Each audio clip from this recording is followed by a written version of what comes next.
ಆರೋಗ್ಯದ ಕಾಳಜಿ ಇದು ನಾವು ಎಲ್ಲರೂ ಕೂಡ ಮಾಡಿಕೊಳ್ಳಲೇಬೇಕಾಗುತ್ತೆ. ಕಾಳಜಿಯನ್ನ ನಿರ್ವಹಿಸಿದ್ರೆ ಮುಂದೆ ಎದುರಾಗುವ ಸಮಸ್ಯೆಗಳನ್ನ ಇಂದಿನಿಂದಲೇ ತಡೆಗಟ್ಟಬಹುದಾಗಿದೆ. ಹೀಗಾಗಿ ಆರೋಗ್ಯದ ಕಾಳಜಿ ವಿಭಾಗದಲ್ಲಿ ಈ ದಿನ ನಾವು ಪ್ರತಿಯೊಂದು ವಿಭಾಗದಲ್ಲಿ ಹಂತ ಹಂತವಾಗಿ ಬೇರೆ ಬೇರೆ ಮಾಹಿತಿಯನ್ನ ಪಡ್ಕೊಂಡು ಹೋದಾಗ ಪ್ರತಿ ವಿಭಾಗಕ್ಕೂ ತನ್ನದೇ ಆದಂತಹ ಶ್ರೇಷ್ಠತೆ ಅನ್ನೋದಿರುತ್ತೆ.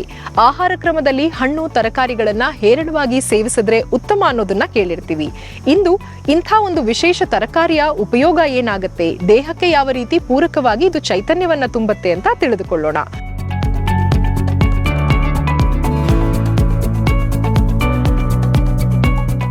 ಕ್ಯಾರೆಟ್ನ ಸರದಿ. ಕ್ಯಾರೆಟ್ ಒಂದು ವಿಶೇಷವಾದಂತಹ ತರಕಾರಿ. ಗಾಜರಿ ಅಥವಾ ಗಜರಿ ಅಂತ ಕೂಡ ಇದನ್ನ ಕರಿತೀವಿ.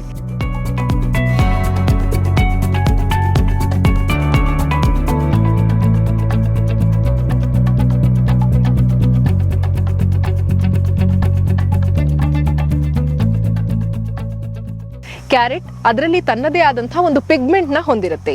ಬೀಟಾ ಕ್ಯಾರೋಟಿನ್ ಅನ್ನುವಂತಹ ಪಿಗ್ಮೆಂಟ್ ದೇಹದಲ್ಲಿ ವಿಟಮಿನ್ ಎ ಅನ್ನಾಂಗವಾಗಿ ಪರಿವರ್ತಿತಗೊಳ್ಳಿಕ್ಕೆ ಸಹಾಯವಾಗುತ್ತೆ. ಹೀಗಾಗಿ ಕಣ್ಣಿನ ಒಂದು ದೃಷ್ಟಿ ಅಥವಾ ದೃಷ್ಟಿಯ ಸಮಸ್ಯೆಗಳು ಇದ್ದಲ್ಲಿ, ಕಣ್ಣಿನ ಕಾಂತಿಯನ್ನ ಹೆಚ್ಚಿಸಬೇಕಾದಲ್ಲಿ ನಾವು ಪ್ರತಿನಿತ್ಯವೂ ಕೂಡ ಊಟದ ನಂತರ ಒಂದು ರಾ ಕ್ಯಾರೆಟ್ ನ ಸೇವನೆ ಮಾಡೋದು ಉತ್ತಮ.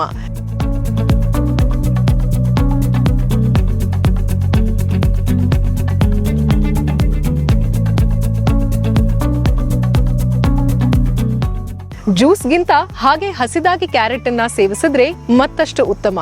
ಆಬಾಲವೃದ್ಧರು ಕೂಡ ಕ್ಯಾರೆಟ್ ಅನ್ನ ನಾವು ಸೇವಿಸಬಹುದಾಗಿದೆ. ಪ್ರತಿನಿತ್ಯ ಕ್ಯಾರೆಟ್ನ ಸೇವನೆಯಿಂದ ಮಲಬದ್ಧತೆಯಿಂದ ಕೂಡ ದೂರ ಇರಬಹುದು. ಯಾಕಂದ್ರೆ ಇದರಲ್ಲಿ ರಫೇಜ್ ಅಥವಾ ಫೈಬರ್ ಕಂಟೆಂಟ್ ಹೆಚ್ಚಿನದ್ದಾಗಿರುತ್ತೆ. ಇವೆಲ್ಲವುದರ ಜೊತೆಗೆ ಸಾಕಷ್ಟು ವಿಟಮಿನ್ ಬಿ ಅನ್ನಾಂಗದ ಪ್ರಮಾಣ ನಮ್ಮ ದೇಹಕ್ಕೆ ಬಲವನ್ನ ತುಂಬುತ್ತೆ. ಜೊತೆಗೆ ನರಗಳಿಗೂ ಕೂಡ ಚೈತನ್ಯವನ್ನ ತುಂಬುತ್ತೆ.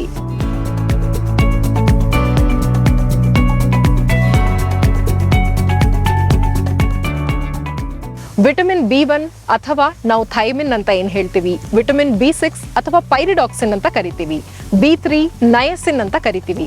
ಈ ಎಲ್ಲಾ ಅನ್ನಾಂಗಗಳಿಗೂ ಪೂರಕವಾದಂತಹ ಒಂದು ಆಗರ ಅಂದ್ರೆ ಅದು ಕ್ಯಾರೆಟ್ನ ಸೇವನೆ. ಹೀಗಾಗಿ ಕ್ಯಾರೆಟ್ನ ಸೇವನೆಯಿಂದ ದೇಹದ ಆರೋಗ್ಯ ಸುಸ್ಥಿತಿಯಲ್ಲಿಡುತ್ತೆ. ಪ್ರತಿನಿತ್ಯವೂ ಕ್ಯಾರೆಟ್ ಸೇವನೆ ಮಾಡೋದ್ರಿಂದ ಲಿವರ್ ಕೂಡ ಡಿಟಾಕ್ಸಿಫೈ ಆಗುತ್ತೆ. ನಮ್ಮ ದೇಹದಲ್ಲಿ ಉತ್ಕರ್ಷಣ ನಿರೋಧಕ ಅಂದ್ರೆ ಆಂಟಿ ಆಕ್ಸಿಡೆಂಟ್ ನ ಪ್ರಮಾಣ ಹೆಚ್ಚಾಗೋದ್ರಿಂದ ಫ್ರೀ ರಾಡಿಕಲ್ಸ್ ನ ಹಾನಿ ತಗ್ಗತ್ತೆ.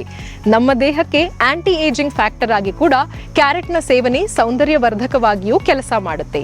ಇಷ್ಟೆಲ್ಲ ಉಪಯುಕ್ತತೆ ಇರುವಂತಹ ಕ್ಯಾರೆಟ್ ನ ಸೇವನೆಯನ್ನ ಇಂದಿನಿಂದಲೇ ನೀವೆಲ್ಲರೂ ಕೂಡ ಆರಂಭಿಸಿ. ಇದಾಗಿತ್ತು ಆರೋಗ್ಯದ ಕಾಳಜಿ ವಿಭಾಗ.